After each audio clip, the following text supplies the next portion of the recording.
दोस्तों नमस्कार, स्वागत है आप सभी का एक बार फिर से हमारे एक नए कार्यक्रम में। दर्शकों, आज हम आपको एक ऐसी आध्यात्मिक डिबेट दिखाने जा रहे हैं। आपसे प्रार्थना है वीडियो को लास्ट तक जरूर देखें, क्योंकि ये वीडियो भक्ति मार्ग के लिए बहुत ही महत्वपूर्ण होने वाला है। तो यहाँ एक सज्जन खड़े हुए हैं हमारे पास, जैसा कि आप देख सकते हो। तो इनसे बात करते हैं, क्योंकि इन्होंने फ़ोन करके हमारी टीम से संपर्क किया जो हमें बुलाया। तो बुलाने के पीछे की क्या वजह रही, आइए जानते हैं।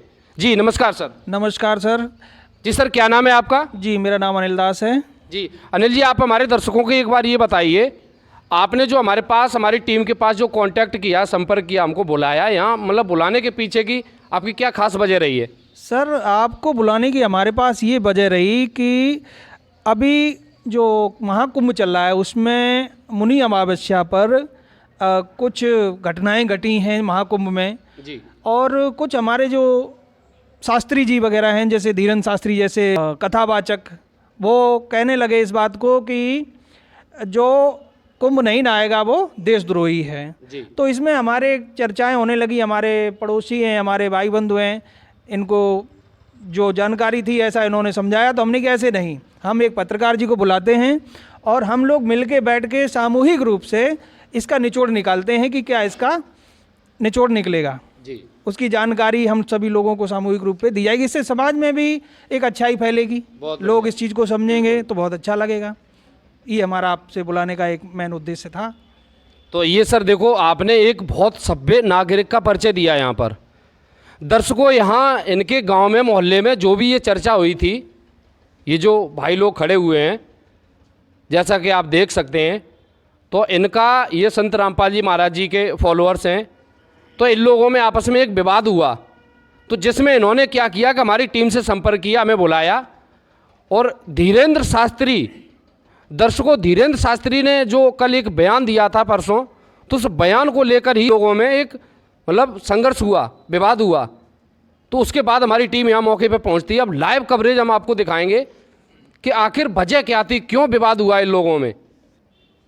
जी सर, अब आप क्या कहना चाहोगे? ये जो डिबेट हुई है आपके यहाँ पे, जो ये जो झगड़ा आप बता रहे हैं, आपने हमारी टीम से संपर्क किया, उसके पीछे की जो मुख्य वजह रही वो बताएं। मुख्य वजह ये रही भगत जी, ये जो हमारे समाज के कुछ भाई बंधु हैं, ये कह रहे हैं धीरेन्द्र शास्त्री जी के अनुयायी हो सकते हैं या उनके समर्थक हो सकते हैं, मैं नहीं जानता। लेकिन इनकी जो कहने की बात के आधार पर मैं बताता हूँ कि धीरेन्द्र शास्त्री जी ने ऐसा बयान दिया हमारे हम लोगों के प्रति कि जो लोग कुंभ नहीं नहाएंगे वो देशद्रोही हो सकते। क्या बताइए सर, ऐसा संभव है कि जो लोग कुंभ नहीं नहाएंगे क्या वो देशद्रोही हो जाएंगे? नहीं, देखिए जी दर्शकों, ये कहीं ना कहीं एक मतलब बहुत ही निर्णायक बात ये निकल कर आ रही है सामने।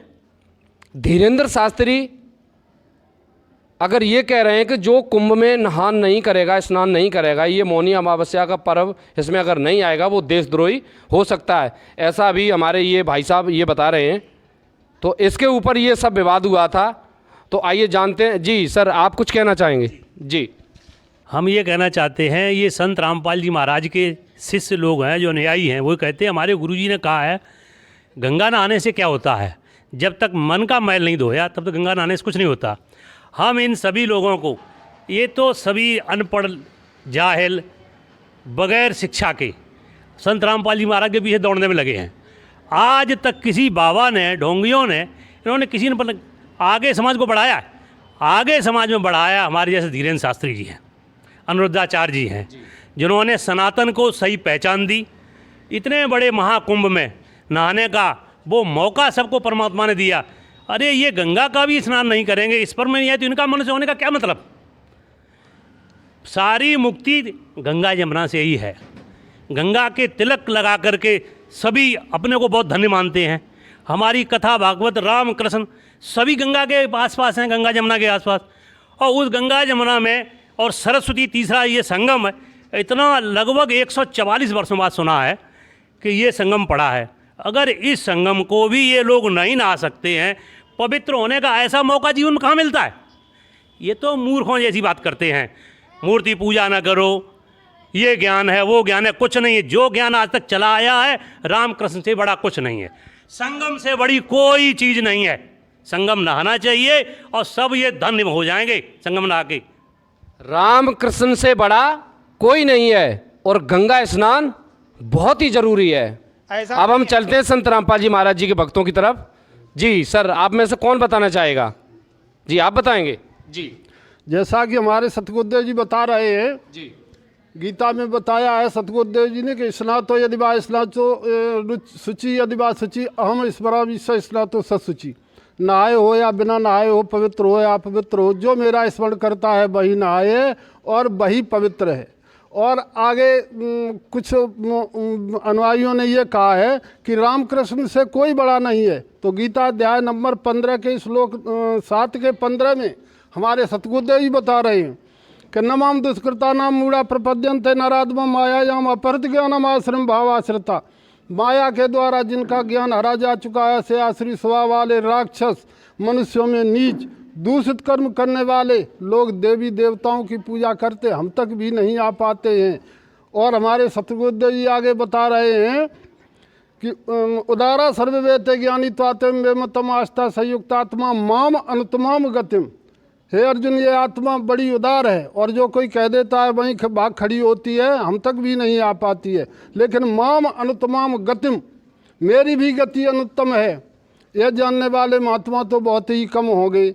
फिर आगे सतगुरुदेव जी बता रहे हैं कि काम हस्ते हस्ते प्रपद्यन्ते अन्य देवता तम तम निमस्ता प्रकृत्या नियता स्वा। काम के द्वारा जिनका ज्ञान हरा जा चुका है, से आसुरी स्वभाव वाले राक्षस, मनुष्यों में नीच दूषित कर्म करने वाले लोग देवी देवताओं की पूजा करते हैं। और हमारे द्वारा सुविधा जो दी जाती हो, अन्य देवता भक्ता जनते श्रद्धान्विता ते अभिमा वेव कौन तेजंत विद पूर्वकम। आप किसी की देवता की पूजा करते हो तो मैं ही लेता हूँ, फल मैं ही देता हूँ, लेकिन उसकी पूजा उसी देवता के प्रति स्थिर रखता हूँ। और सतगुरुदेव जी गीता अध्याय नंबर 2 के श्लोक नंबर 53 में बता देते हैं कि श्रुति विप्रतिपन्ना ते यदा स्थापित निश्चला समाधाव चला बुद्धि तदा योगम वाप्यसी। भांति भांति के वचनों को सुनने से विचलित हुई तेरी बुद्धि जब परमात्मा में अचल और स्थिर ठहर जाएगी, तब तू योग को प्राप्त होगा, अर्थात परमात्मा से तेरा नित्य संयोग हो जाएगा। जी सर, दूसरा अभी सर का कहना था कि ब्रह्मा विष्णु महेश यानी 3 देवों से ऊपर कोई सिद्धि है ही नहीं, इनकी भक्ति बहुत जरूरी है करना। क्या कहना चाहोगे आप? ब्रह्मा विष्णु महेश से ऊपर भी और कोई शक्ति है। 3 देव की जो करते भक्ति, उनकी कबूल होगी मुक्ति। तो इन तीनों के गुण में भूल पर संसार कहें कबीर, निज नाम बिन कैसे उतरे पार।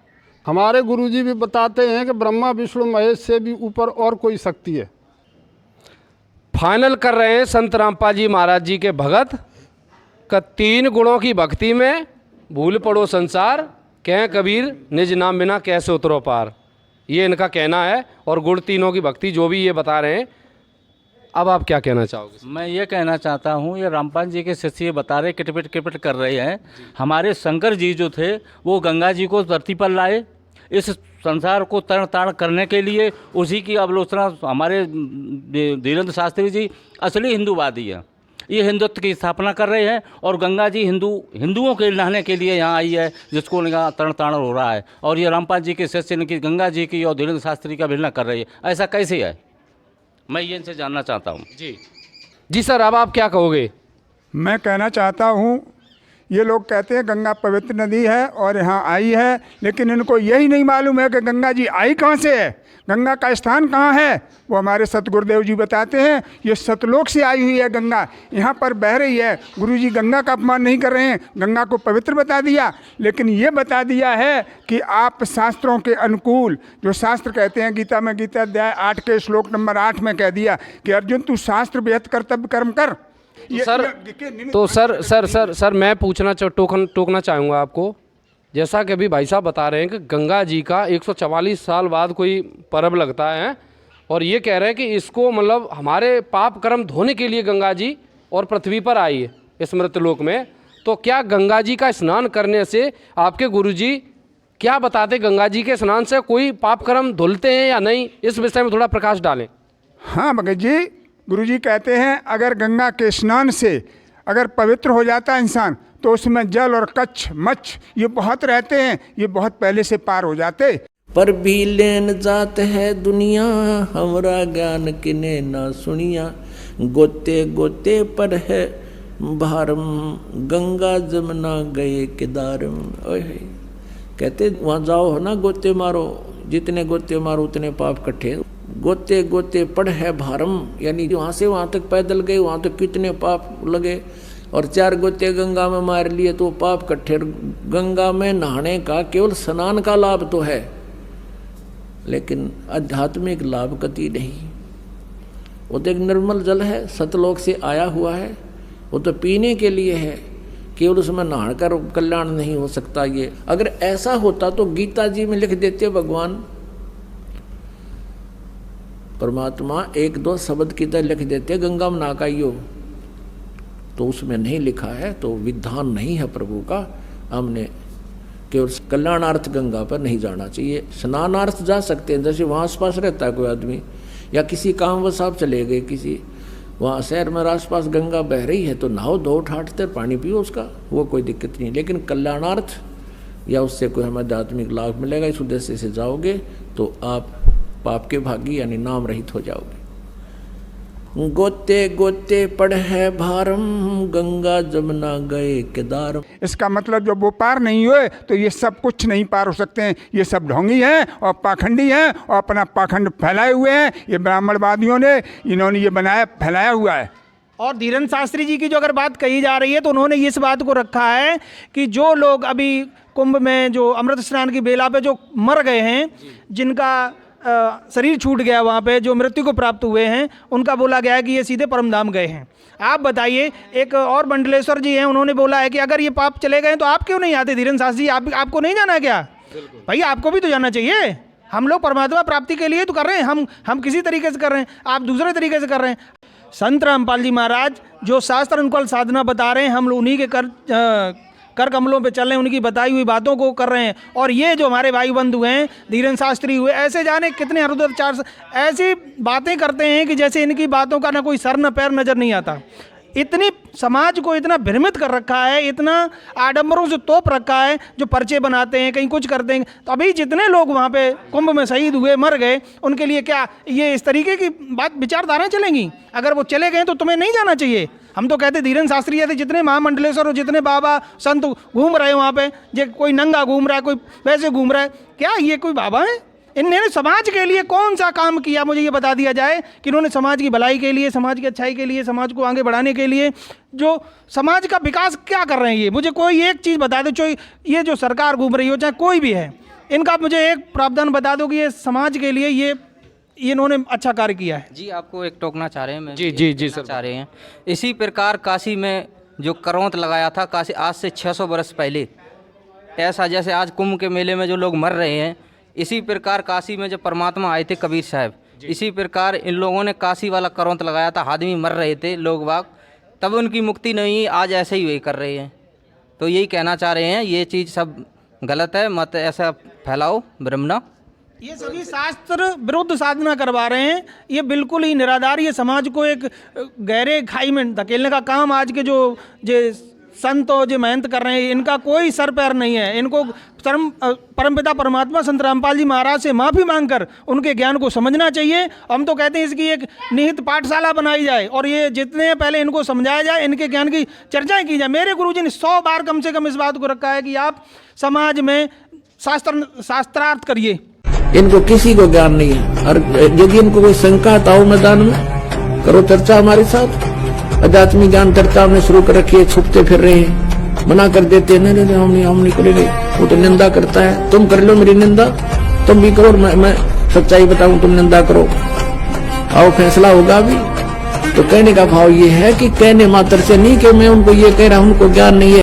ज्ञान की चर्चाएं कर लीजिए, हम लोग बैठ के आमने सामने डिबेट कर लीजिए। अगर आप हमको हर बार अब आप हमको अगर उसमें पराजित कर देते, हम आपके साथ तैयार हैं पूरी उसको लेके समाज को। एक बहुत बड़ी बात कर रहे हैं संत रामपाल जी के महाराज के शिष्य, ये सीधा कह रहे हैं कि धीरेन्द्र शास्त्री जो बयान दे रहे थे अभी कुछ दिनों पहले, ये जो बयान दिया था इन्होंने, वो कह रहे हैं कि ये जनता को गुमराह कर रहे हैं।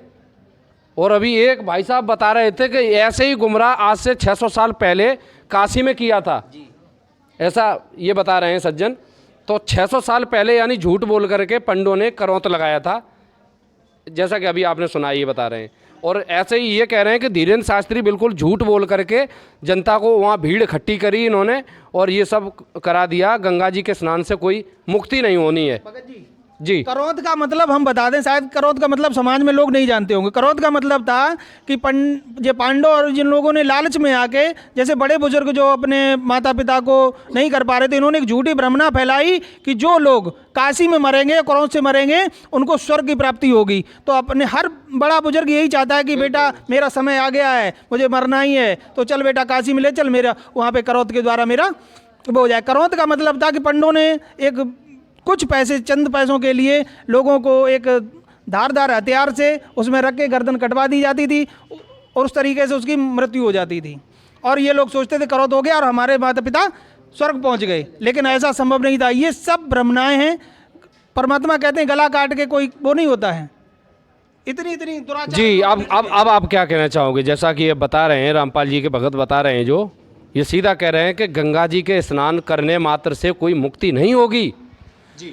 इनको किसी को ज्ञान नहीं है। और यदि इनको कोई शंका आता हो मैदान में, करो चर्चा हमारे साथ। अध्यात्मिक ज्ञान चर्चा हमने शुरू कर रखी है, छुपते फिर रहे हैं, मना कर देते हैं, नहीं हम नहीं करेंगे, वो तो निंदा करता है। तुम कर लो मेरी निंदा, तुम भी करो, मैं सच्चाई बताऊं, तुम निंदा करो, आओ फैसला होगा। अभी अगर मुक्ति नहीं होगी तो आज तक क्या अंधा था समाज?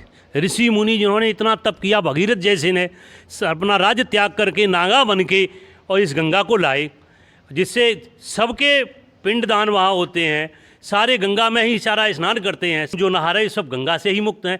वो क्या मूर्ख थे? ऋषि मुनि सभी ने गंगा को प्रथम स्थान दिया है। गंगा से ही मोक्ष है, गंगा ही सबको पवित्र करती है। बगैर गंगा के स्नान से हिंदू धर्म में कुछ भी नहीं है। सबसे पवित्र नदी गंगा है। जो गंगा का बहिष्कार करता है वो हिंदू नहीं है, सनातनी नहीं है, सनातनी नहीं है। दोस्तों, जो गंगा का स्नान नहीं करता है वो हिंदू नहीं है, सनातनी नहीं है, ऐसा सर का कहना है। दोस्तों, ऋषि मुनि आचार्य शंकराचार्य ये क्या कर रहे थे? गंगा सबसे बड़ी पवित्र नदी है, इसको नहाने मात्र से हमारे पाप कर्म कट सकते हैं, ऐसा हमारे भाई साहब का कहना है। जी मगर जी ये जो कह रहे हैं ये सब मिथ्या है जी, ये सब मिथ्या है। ये बताया है कि पहले एक वाणी है परमात्मा की कि 9 मन सूत उलझिया और ऋषि रहे जखमार और सतगुर ऐसा सुलझा दे उलझे न दूजी बार। 9 मन सूत उलझ गया, ये बाणी बोल रहे हैं रामपाल जी के भगत जी। अब आप क्या कहना चाहोगे? ये हम कहना चाह रहे हैं कि रामपाल जी महाराज ने अपने शिष्यों को ऐसे कूट कूट के इनकी बुद्धि ठोस कर दी है जैसे फौजी में जवानों की कर दी जाती है। क्यों? गंगा ये परंपरा चली आई, हमारे ऋषि मुनि हमेशा से तप करते आए, गंगा जी की रेती में तप किया है, उसको आज तुम गंगा जी को उसे गलत मान रहे हो। ये रामपाल जी के शिष्य जो हैं सब उनकी बुद्धि भ्रष्ट हो चुकी है सबरी। हमारे जो है धीरेन्द्र शास्त्री वो सही ज्ञान दे रही है। जय श्री राम। नहीं तो सर, ये अभी ये रामपाल जी के भगत कह रहे थे कि ऋषि मुनि का आप जो जिक्र कर रहे हैं, ये तो एक बाणी बोल रहे थे कि ऋषि मुनि, तो कैसे बता रहे थे? भगत जी ये कह रहे थे 9 मन सूत उलझिया और ऋषि रहे जखमार और सतगुर ऐसा सुलझा दे उलझे न दूजी बार। भगत जी ये सब उलझे हुए हैं, इसे सतगुर के अलावा दूसरा कोई नहीं समझा सकता है, कोई इसको सुलभ नहीं कर सकता है। ये तीर्थ को मान करके अपना पवित्र मानते हैं, धन्य मानते हैं, यज्ञ और तपों से धन्य मानते हैं, जबकि हमारे गुरुदेव ने प्रमाणित ज्ञान दिया है। गीता में गीता अध्याय 4 के श्लोक नंबर 33 में कह दिया कि अर्जुन, द्रव्यमय यज्ञ की अपेक्षा ज्ञान यज्ञ अत्यंत श्रेष्ठ है। इसके यावन मात्र से संपूर्ण पाप कर्म इस ज्ञान यज्ञ में भस्म हो जाते हैं। भगत जी ये बताइए, इस ज्ञान से बढ़कर संसार में कोई यज्ञ नहीं है, कोई तीर्थ नहीं है, कोई धर्म नहीं है। ये शास्त्र प्रमाणित ज्ञान दे रहा हूँ। फिर उन्होंने ऐसा कह दिया तो अर्जुन कहने लगे कि वो ज्ञान कहाँ मिलेगा? तो उसके बाद उन्होंने कह दिया कि अर्जुन, उस ज्ञान को तत्वदर्शी संतों के पास जाकर समझ, उनको भली भांति दंडोतम प्रणाम करने से, कपट छोड़कर सरलतापूर्वक उनसे प्रश्न करने से वे परमात्मा तत्व को जानने वाले ज्ञानी महात्मा उस तत्व ज्ञान का बोध कराएंगे। जैसा कि सर अभी रामपाल जी महाराज के ये जो श्रद्धालु ये कह रहे हैं, 9 मन सूत उलझ गया ऋषि गए झकमार, सतगुरु ऐसा सुलझा दे वो उलझ दूजी बार। और गीता जी का ये हवाला देते हुए किसी तत्वदर्शी संत का जिक्र कर रहे हैं। आप क्या कहना चाहोगे? हम ये कहना चाहते हैं कि रामपाल जी के शिष्य ये कह रहे हैं, भाई तो हम कहना चाह रहे हैं कि गंगा जी तो शंकर जी की जटाओं से आई, लेकिन ये तत्वदर्शी संत की बात करें, तत्वदर्शी संत की पहचान क्या है? वो तत्वदर्शी संत कहाँ छिपे हैं? हमारे शंकर जी देखो गंगा जी को लाए के आज 144 साल बाद महाकुंभ पड़ा हुआ है, जो पूरे विश्व नहाने जा रहा है, और ये तत्वदर्शी कहाँ छिपे हुए वो बताएं। जय श्री राम, जय श्री राम, वो बताएं, हमें जानकारी दें। देखो जी, ये तो सीधा कह रहे हैं कि अगर कोई तत्वदर्शी संत है, तत्वदर्शी संत कोई है तो वो कहाँ छुपा है? हम बताएंगे जी, आप बताएंगे जी। तत्वदर्शी संत रामपाल महाराज जी हैं जो गीता और वेदों से प्रमाण करके उन्हें प्रूफ दिखाया भक्ति के लिए। और हमारे संत रामपाल महाराज जी पूरे विश्व को आमित्र करते बिन जन जन बच्चों तक, और काफ़ी संख्या में सभी बहन भाई आते हैं, किसी को चोट तक क्या खरोंच तक नहीं आती है। ये है तत्वदर्शी की पहचान। और गीता और वेदों से प्रमाण ज्ञान देता है वो तत्वदर्शी संत होता है कि सच्चे सतगुरु के लक्षण कहूँ मदरे बहन विनोद, और 4 वेद शास्त्र वो कहे 18 बोध। गीता और वेदों से प्रमाण करके दिखा दिया real definition of the God. वो परमात्मा कौन है? Who is God? Kabir is God, Kabir is God. बोलो बंदी छो सतगुरु रामपाल जी की जय हो। सत साहिब। ये देखो सीधा फाइनल कर रहे हैं कि वो तत्वदर्शी संत से जिसका गीता जी के अध्याय 4 के श्लोक 34 में बताया आपने, उसमें जिक्र है, वो संत रामपाल जी महाराज जी के रूप में इस धरातल पर आ चुका है। आप क्या कहना चाहोगे? हम ये कहना चाहते, ये बता रहे हैं कि रामपाल जी के शिष्यों के खरोंच भी नहीं आती है, तो हम ये कहते रामपाल जी के शिष्य क्या मरते नहीं हैं? ये जो हमारे कह रहे हैं कि कुंभ की ऐसी बात कर रहे हो, हमारा महापर्व ये कुंभ पड़ा हुआ है, इसकी ऐसी बात क्यों कर रहे हो? आप मेरे कुंभ की अवहेलना कर रहे हो। जी सर, आप कुछ कहना चाहेंगे? जी, मैं ये कहना चाहता हूँ कि ये तत्वदर्शी संत की बात करते हैं। तत्वदर्शी संत तो हमारे धीरेन्द्र शास्त्री जी हैं, देख करके पर्चा निकाल देते हैं। क्या इनके तत्वदर्शी संत पर्चा निकाल देते हैं? हमारे धीरेन्द्र शास्त्री जी, हमारे सभी गुरु जो हैं, सभी ये कहते हैं कि जो आपने किया है वो भोगना पड़ेगा। आप जो विधना ने लिख दिया है उससे एक पल भी आगे पीछे नहीं हो सकता है। ये दुनिया के आडंबर फैलाते हैं, मूर्ति पूजा ना करो, ये न करो, वो न करो, गंगा स्नान न करो। गंगा स्नान से ही मुक्ति है। सभी जाते हैं अपनी मुक्ति पाने के लिए, जिनका समय आ गया है उनकी मुक्ति हो गई है। ये कहते हैं मर गए, मरता कौन नहीं है, लेकिन असली मुक्ति तो वो है जो गंगा के घाट पे हो। दोस्तों यहाँ एक ऐसा निष्कर्ष निकल के आ रहा है, जैसा कि अभी श्रीमान जी बता रहे थे, कि जिसके भाग्य में जो लिखा है वो तो होकर के रहेगा। जो भाग्य में लिखा है विधाता ने, विधाता ने, वो हो करके रहेगा, उसको कोई मिटाने वाला इस धरती पर नहीं है। अब आप में से कोई क्या कहना चाहेगा इनके जवाब का? आपके पास उत्तर है? अगर है तो बताएं। हमारे सतगुरुदेव जी बता रहे हैं कि मासा घटन तिलबड़ है विधना लिखे जो लेख, और साचा सतगुरु मेट के ऊपर मारे मेघ। ऋग्वेद मंडल नंबर 10 सूक्त नंबर 161 मंत्र नंबर 2 में कह दिया है कि यदि रोगी की जीवन लीला समाप्त हो गई है, रोग पूर्ण रूप से व्याप्त हो चुका है, फिर भी परमात्मा की शरण में जाने से परमात्मा उसे कष्टप्रद रोगों से मुक्त करके अपने कोठे से 100 वर्ष की आयु प्रदान कर सकता है। करूं ऐसा हमारे सतगुरुदेव बता रहे हैं। ये तो हैरान कर देने वाली बात निकल के आ रही है। आप बता रहे हैं कि अगर किसी के भाग्य में जो लिखा है वो होकर के रहेगा, और ये रामपाल जी महाराज के भगत ये तो वेदों से प्रमाण दे रहे हैं। ये कह रहे हैं कि अगर रोगी की आयु भी खत्म हो गई, यानी मौत भी हो गई है, तो भी ये उसमें मतलब प्रमाण दिखा रहे हैं कि वो जिंदा करने की शक्ति कोई समर्थ परमात्मा है वो रखता है। इसका जवाब हम देंगे अब। जब इनके सतगुरुदेव जी ये कहते हैं कि सब कुछ सतगुरु कर सकता है, तत्व संत कर सकता है, तो दुनिया की आपदाएं आती हैं, इनको क्यों नहीं दूर कर सकते हैं? बिल्कुल बिल्कुल बिल्कुल दर्शकों, जो दुनिया में आपदाएं आती हैं इनको क्यों नहीं दूर किया जा सकता है? आखिर जब कोई दिक्कत आती है, भक्तों के ऊपर कोई संकट आता है, तो हम चलते संतों की ओट लेने। तो आपका सवाल बहुत एक नंबर है। अब इसके लिए आप में से कौन क्या कहना चाहेगा? इन्होंने ये कहा है कि जो भी सारी दुनिया में मौत हो जाती हैं तो वहाँ पर आके आपके तत्वदर्शी संत रामपाल मारी उनकी रक्षा क्यों नहीं करते? इसके बारे में ये दास बताना चाहेगा उनकी रक्षा क्यों नहीं करती कि तुम लोग जो साधना करते हो, जो भक्ति करते हो, शास्त्र के अनुकूल नहीं करते हो, विरुद्ध करते हो। संत रामपाल महाराज जी कहते हैं, गीता अध्याय 17:23 में कहते हैं, ओम तत्सत इतने निर्देश ब्रह्मणे त्रिवेदे। गीता ने पूरा ये जा कहते हैं जो मंत्र जो है रियल, तो ओम तत्सत, इनसे आपकी मुक्ति होगी। जो एक तो खुला हुआ है, 2 कॉड वर्ड में संत रामपाल महाराज जी खोलते हैं, और आइए उनसे नाम दे चले, ये आपकी रक्षा होगी पूर्ण रूप से। क्यों नहीं आते? आप लोगों को निमंत्रण दे रखा है, पूरे विश्व में डंका प्रचार रखा है संत रामपाल महाराज जी ने। साधना टीवी चैनल पर 7:30 बजे उनका संत रामपाल महाराज जी वो सत्संग आता है, उनको देखिए आप। उनकी ज्ञान गंगा पूरे विश्व में जा रही है, उसको देखिए, पढ़िए और समझिए ज्ञान को, तब आपकी रक्षा होगी। जी जी जी सर, इन्होंने ये बताया है कि मृत्यु क्यों नहीं मरते हैं, सभी लोग मरते हैं, जो भी जानकारी दी है उसके बारे में भी संत रामपाल जी महाराज जी ने बता दिया है। जो शास्त्र अनुकूल भक्ति करता है, पिता के सामने पुत्र की मृत्यु नहीं हो सकती है। संत रामपाल जी महाराज ने प्रमाण करके बताया है, जो कबीर साहब के ज्ञान में बताया गया है कि चलती चक्की देख करके दिया कबीरा रोए, दो पाटन के बीच में शाबत बचा न कोई। ये समाज पूरा ब्रह्मांड जो भी भक्ति करते हैं, जो शास्त्र अनुकूल भक्ति करेगा वो बचेगा, जो शास्त्र अनुकूल भक्ति नहीं करेगा वो नहीं बचेगा। इसी के ऊपर कबीर साहब ने एक और उसका बताया है, कीले से लगा रहे, जो चक्की चलती है उसके बीच में कीला होता है, जो कीले से लगा रहे उसका नाश न होए। परमात्मा संत रामपाल जी महाराज ने प्रमाणित करके बताया कि इस सद्भक्ति से जो लगा रहेगा उसका नाश नहीं होगा। प्रमाण है इस बात का, जो शास्त्र अनुकूल भक्ति करेगा वो उसका अकाल मृत्यु नहीं हो सकती है। एक बात और कहना चाहेंगे हम, इन्होंने ये कहा गंगा नहाने से मुक्ति होगी, इनका कोई सिर पैर है? कहीं गीता और वेदों में कहीं लिखा है गंगा नहाना? दिखा दो अगर, तो हमें कहीं भी अगर तुम्हारा प्रूफ है, कहीं प्रमाण दिखा दो हमें। कहाँ से आपने शुरू किया? आपने धीरन साधनी कहाँ शुरू करा दिया? बताइए आप, दो प्रमाण हमें।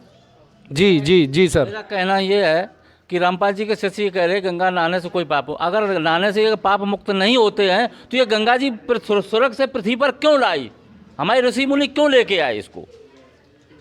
हम ये इसका पहली बात तो मैं आपको क्लियर कर दूं कि ये स्वर्ग से नहीं आई हैं, ये सतलोक से आई हैं। ये परमात्मा ने एक ऐसा एक अनोखा एक चमत्कार दिखाया है यहाँ धरती पे कि यह गंगा यहाँ पे आई हैं। ये सतलोक की हैं, इनमें आप 1000 साल तक रखिए, इनमें कभी कीड़े नहीं पड़ सकते।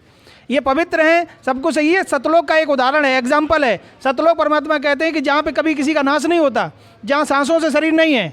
आप सृष्टि रंजना पढ़िए, हमारे परमात्मा से नामदान लीजिए और वहाँ का ज्ञान समझिए, और जब ज्ञान समझेंगे आपकी आंखें खुल जाएंगी, आप सद भक्ति करने लगेंगे, आपको परमात्मा मोक्ष देगा। आप इन साधु महात्माओं के चक्कर मत पड़िए।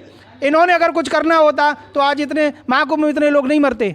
और धीरन शास्त्री जैसे पर्चा निकालते, इनको ये नहीं पता था कि ये पर्चा निकालने के कितने लोग वहाँ मर गए हैं। इनको बचा दें। अगर ये सद्भक्ति करते, हमारे परमात्मा की तरफ करते, करोड़ों लोग हमारे परमात्मा के समागम में आते, कभी किसी को खरोच नहीं आती। इसका प्रमाण है। दोस्तों, यहाँ एक ऐसा निर्णायक ज्ञान निकल करके इस पूरी चर्चा का, पूरी डिबेट का एक निष्कर्ष जो हमने निकाला है, वो कहीं ना कहीं यही सिद्ध हो रहा है कि इधर से ये लोग कह रहे हैं कि धीरेन्द्र शास्त्री एक पर्चा निकाल देते हैं, तो कोई ऐसे ऐसे सिद्ध पुरुष भी, ऐसे ऐसे संत भी मौजूद हैं जो अग्नि लगा सकते हैं, तो कहीं ऐसे भी हैं जो किसी के पेट में दर्द कर देते हैं। दरअसल सच्चाई है दोस्तों, अभी हम आपको एक निष्कर्ष बताना चाह रहे हैं। इन लोगों की जो अभी हमने चर्चा सुनी है, इसका मुख्य तार्किक पॉइंट ये निकल के सामने आया, जैसा कि मेरा अनुभव है, बाकी आप लोग अपना विचार करें। मान लो उदाहरण के तौर पर किसी ने आग लगा दी, ठीक है, कोई भी लगा सकता है, अग्नि तो लग सकती है, लेकिन वहाँ सिद्धि उसकी अम्मा ने जो आग को बुझाने का काम करता है, पहली बात। दूसरी, कोई कहता है कि हम किसी के पेट में दर्द कर देते हैं, कोई पर्चे निकाल देता है। पर्चा निकालना मात्र ये कोई समाधान नहीं है दर्शकों। समाधान उस पर्चे में लिखी हुई समस्या का निवारण जो कर दे। किसी को कोई असाध्य रोग है, कोई बीमारी है, ठीक है, उसका अगर कोई ट्रीटमेंट सत्य भक्ति से करा दे तो उसको तो हम सही मानेंगे। जी सर, क्या कहना चाहेंगे? मैं ये कहना चाह रहा हूँ इन अपने भ्राताश्री से कि देखिए, हमारे परमात्मा कहते हैं, और ज्ञान सब ज्ञानड़ी, कबीर ज्ञान सो ज्ञान, जैसे गोला तोप का करता चले मैदान। सतगुरु रामपाल जी महाराज की जय। बहुत बड़ी बात कर रही है, ये कह रहे हैं कि और ज्ञान सब ज्ञानड़ी, और अपने गुरुजी का दिया हुआ ज्ञान बता रहे, कबीर ज्ञान सो ज्ञान, जैसे गोला तोप का करता चले मैदान। यानी आपके सभी ज्ञान का ये, इनके पास जो ज्ञान है, मैदान करता जा रहा है, जैसा कि ये बता रहे हैं। अब आप लोग इसमें क्या कहना चाहेंगे? हम ये कहना चाहेंगे, इनका ये क्या ज्ञान है, कैसा ज्ञान है, कैसे प्राप्त हो सकता है, वो रास्ता हम भी खोजेंगे, और वो ज्ञान पा करके इनकी तरह हम भी ज्ञानी बनेंगे और आडंबरों को छोड़ने की कोशिश करेंगे। कहीं ना कहीं मतलब ये ज्ञान, जैसा कि रामपाल महाराज के जो श्रद्धालु, ये भगत, ये बता रहे हैं, मतलब क्या आपको लग रहा है, कुछ सत्यता आपको नज़र आ रही है या नहीं? इनकी बात ज्ञान में कुछ दम है, मुझे भी महसूस हो रही है कि इनके ज्ञान में कुछ दम है। बाकी आपका अपना फैसला, दोनों पक्षों के विचार हमने आपके पास बेबाकी से रखे। आपसे प्रार्थना है, इसमें कौन सा सही है?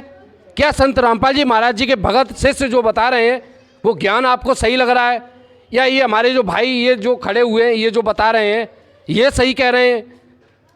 इसके लिए आपसे प्रार्थना है, संत रामपाल जी महाराज जी के जो अभी भगत बता रहे हैं इनके गुरु का जो ज्ञान है उसको आप एक बार ज़रूर अध्ययन करें। चलिए दोस्तों, चलते हैं, फिर मिलेंगे किसी अगले वीडियो में। तब तक के लिए आप हमारे चैनल के साथ जुड़े रहिए। नमस्कार।